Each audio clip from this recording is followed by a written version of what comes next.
وَمِمَّنْ خَلَقْنَا أُمَّةٌ يَهْدُونَ بِالْحَقِّ وَبِهِ يَعْدِلُونَ، اور انہی میں سے جو ایسے ہیں جو ہم نے پیدا کی ہے ایسی امت جو راہ دکھاتی ہے حق کے ساتھ اور حق کے ساتھ عدل و انصاف پر قائم ہے. یعنی کون؟ اہل حق، اہل ایمان، مسلمان.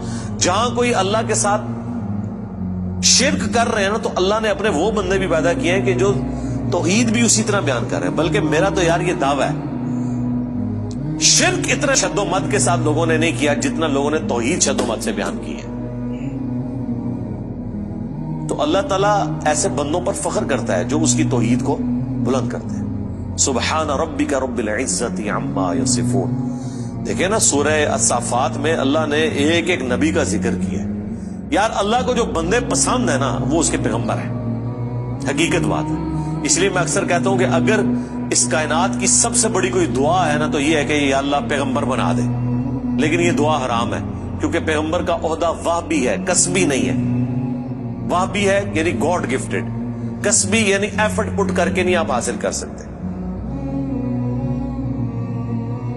اگر اس کائنات کی کوئی سب سے بڑی دعا ہے نا تو یہی ہے کہ اللہ پیغمبر بنا دے، تو یہ تو پاسبل نہیں. تو اس کے بعد دوسری دعا یہ ہے کہ ہمیں قیامت میں اور جنت میں انبیاء کا پڑوس نصیب فرما. آمین. اس سے بڑی کوئی دعا ہو ہی نہیں سکتی. تو اللہ کو اپنے پیغمبر اتنے پسند ہیں، اللہ تعالی اتنی تعریف کر رہا ہے ابراہیم کی کہ اللہ تعالیٰ کے لیے بس ابراہیم ہی ہے انسانیت میں. اس طرح ذکر ہے. اللہ تعالیٰ کیا فرماتا ہے؟ ابراہیم جس نے ہم سے وفا کی، سورہ النجم میں. سورۃ البقرہ میں اللہ تعالیٰ فرماتا ہے جب جب آزمایا ابراہیم کو اس کے رب نے تب تب وہ کامیاب ہوا. پھر سورہ الصافات میں تو بڑی قربانی کا ذکر ہے کہ بیٹے کی قربانی مانگ. پھر اللہ نے کہا کہ سلام علی ابراہیم، سلامتی ہو ابراہیم کے اوپر. یوں ہی ہم جزا دیا کرتے ہیں اپنے نیکوکار بندوں کو. ہم نے اس کی قربانی کو انسانیت میں ہمیشہ کے لیے زندہ کر دیا. آج امت محمدیہ ہے لیکن قربانی کو کہتی ہے سنت ابراہیمی، حج کو کہتی ہے سنت ابراہیمی، اسلام کو کہتی ہے دین ابراہیمی. ملت ابیکم ابراہیم هو سماکم المسلمین من قبل وفی ھذا. یار چھوڑ دے سب سے بڑی بات رسول اللہ. قل اننی ہدانی ربی الی صراط مستقیم. اے نبی تم فرماؤ مجھے تو میرے رب نے سیدھا راستہ دکھا دیا. دینا قیما ملت ابراہیم حنیفا، دین جو کہ قائم ہے ابراہیم کی ملت پہ جو سب سے ٹوٹ کر ایک اللہ کے ہو گئے تھے. وما کان من المشرکین، وہ مشرک نہیں تھے. پھر سورہ نحل میں اللہ نے فرمایا ابراہیم اکیلے پوری امت ہے، اکیلا پوری امت. یعنی کوانٹٹی کوئی اللہ کے نزدیک اہم نہیں، کوالٹی. بندہ کہتا ہے کہ پتہ نہیں ابراہیم نے کتنے 90 لاکھ کلمہ پڑھایا ہوئے گا. آیا نا داڑ تلے دسو 90 بھی بندے نہ پورے کر سکتے. قرآن میں آیا ایک لوط ایمان لایا ابراہیم پہ، یا چند ان کے گھر والے جو بیوی بچے تھے، دیٹس آل. 10 کی گنتی بھی پوری نہیں ہوتی. اس لیے اللہ نے کہا ابراہیم پوری امت ہے. اللہ کے نزدیک ابراہیم علیہ السلام کی کتنی اہمیت ہے. تو سورہ الصافات میں اللہ نے ابراہیم کی قربانیوں کا ذکر کیا، نوح علیہ السلام کی کہا سلام علی نوح فی العالمین. ٹھیک ہے. موسیٰ اور ہارون کا ذکر کیا، سلام علی موسیٰ و ہارون. اور پھر اللہ تعالیٰ نے اینڈ پہ جا کے کنکلوڈ کیا سورہ الصافات میں تمام انبیاء پہ الگ الگ ذکر کر کے ان پہ سلامتیاں بھیج کے اینڈ پہ اللہ نے کہا سبحان ربک رب العزت عما یصفون. تیرا رب پاک ہے ہر اس شرک کی برائی سے جو لوگ اس کی طرف منسوب کرتے ہیں. کسی کو یہ ٹینشن نہ ہو جائے کہ اگر اللہ کے ساتھ کوئی شرک کرتا ہے یا اللہ کے لیے برے نام رکھتا ہے یا مخلوقات میں سے کسی کو اللہ کے برابر ٹھہراتا ہے تو اللہ کو کوئی ٹینشن ہو گئی ہے. نو، سبحان ربک رب العزہ، بے شک تیرا رب جو عزت والا ہے، پاک ہے، بلند ہے اس شرک سے جو لوگ اس کی طرف منسوب کرتے ہیں. وَسَلَامٌ عَلَى الْمُرْسَلِينَ. اس کے اندر پتہ کیا درد ہے؟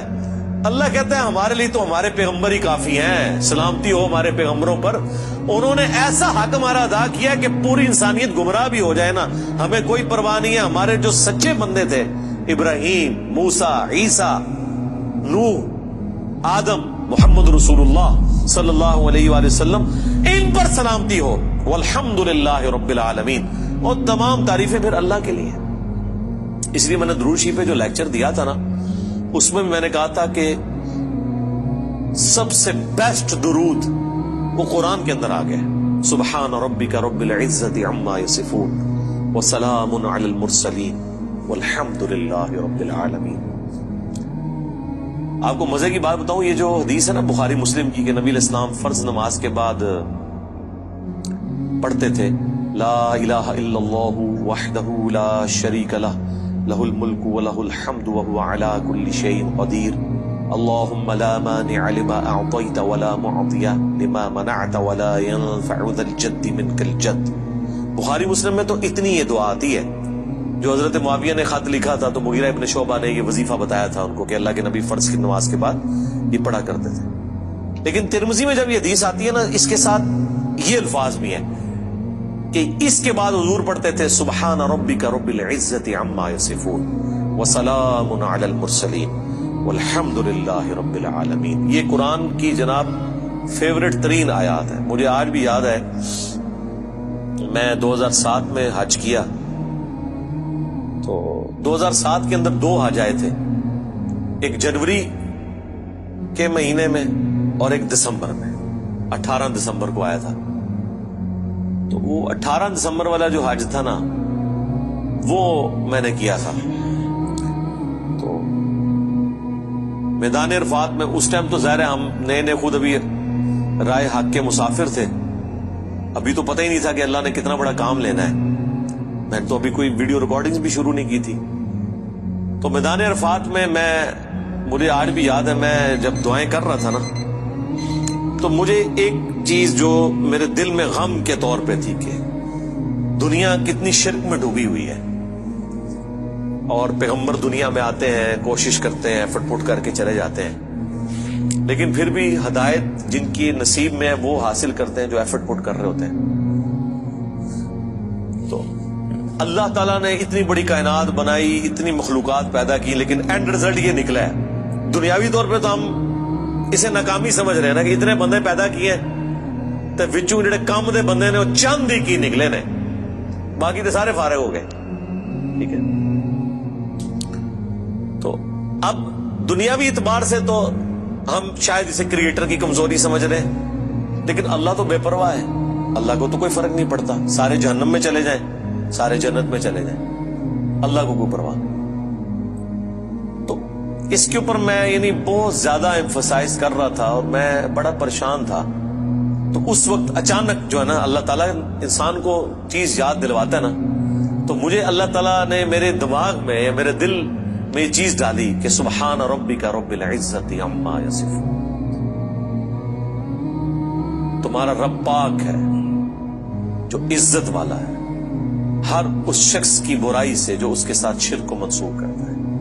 وسلام علی المرسلین، رسول ہی کافی ہیں۔ ویسے تو اللہ رسولوں کی عبادت کا بھی محتاج نہیں ہے، لیکن اگر اللہ تعالیٰ نے مخلوقات میں پیدا کیا تو وہ رسولوں نے ایسا بیسٹ پرفارم کیا ہے کہ اللہ کہتا ہے ہمارے رسول ہمیں کافی ہیں۔ والحمدللہ رب العالمین، تعریفیں تو ساری اللہ کے لیے۔ تو میں نے پھر اس وظیفے کو ہمیشہ حرز جان بنا کے رکھا ہے۔ میں ہمیشہ کوشش کرتا ہوں کہ میں اپنی ہر نماز کی پہلی رکعت میں یہ سورہ فاتحہ کے بعد پڑھوں، سبحان ربک رب العزت عما یصفون وسلام علی المرسلین والحمدللہ رب العالمین۔ میں نہیں سمجھتا کہ اس سے بیسٹ الفاظ میں آپ اپنے رب کی طرف رجوع لا سکتے ہیں۔ ساری گمراہیاں، سارے شرک اللہ کو کوئی نقصان نہیں پہنچا سکتے۔ سبحان ربک رب العزت عما یصفون۔ اور اللہ کے بعد اگر کوئی حقدار ہے نا کہ اس کا شکر ادا کیا جائے تو وہ اللہ کے پیغمبر ہیں، جنہوں نے کمٹمنٹ کے ساتھ اللہ کی مخلوق تک اپنا پیغام پہنچایا، اور وہ اللہ نے اس میں ایڈ کر دیا وسلام علی المرسلین، سلام ہو رسولوں کے اوپر، والحمدللہ رب العالمین، اور تمام تعریفیں اس رب کے لیے جو سارے جہانوں کا پالک۔ تو میرے بھائی قرآن جس کو باپا مانتا ہے نا وہ پیغمبر ہوتے ہیں، باقی آپ کے بنائے ہوئے باپے ہیں، باقی سارے فالوورز ہوتے ہیں۔ قرآن کی ڈاکٹرین میں امام وقت کا پیغمبر، قرآن کی ڈاکٹرین میں اللہ کا نمائندہ وقت کا پیغمبر۔ اس لیے سورہ زمر میں آتا ہے جب جہنمی جہنم میں پھینکے جائیں گے نا تو فرشتے پوچھیں گے تمہارے پاس کوئی پیغمبر نہیں آیا تھا؟ وہ کہتے ہیں آیا تو تھا لیکن ہم نے جھٹلایا۔ حالانکہ پیغمبر تو صرف ان کے پاس آیا ہوتا ہے جن کے سامنے ہوتا ہے۔ جب ہم سے پوچھا جا رہا ہوگا کہ آپ کے پاس کوئی پیغمبر آیا تھا، ہم کہیں گے کہ آیا تھا تو ہماری موجودگی میں تو نہیں آیا۔